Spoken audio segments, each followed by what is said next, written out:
Hey guys, Danny Johnson here, and the hardware they gave me for my Steeda Triax handle is too small for the T56 Magnum, so what you will need is 3/8 inch with 24 pitch, and I went with 1 1/4 inch in length. You can probably go a little bit longer, and got a nut to match.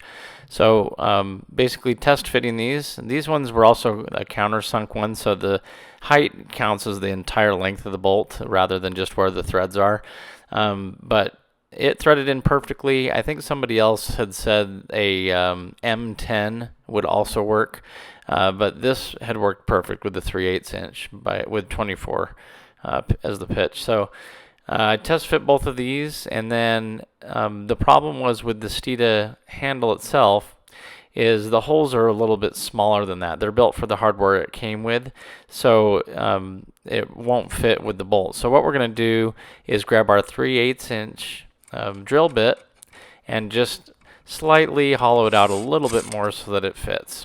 So just make sure if you're doing this you have your safety glasses. It does put a lot of aluminum shards everywhere, and so as you can see, this is such a tight fit, it almost goes in there but just barely not. So we put it in the vise, and you can see the shavings that it put out, but we went ahead and just drilled this through, and it came out perfect this way. So got it nice and smoothed out, then brought in our hardware to test fit, and you can see it fit perfect.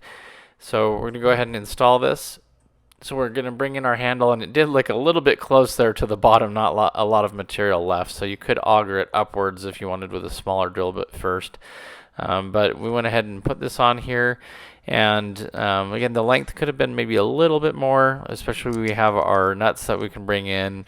We didn't have any crush washers to add yet either, so depending on how you want to do it, but just so everybody knows, that's what you do for the T56 Magnum for the handle in order to fit hardware in there, because it doesn't come with it. Thanks for watching, and we'll catch you on the next video. Thanks, guys.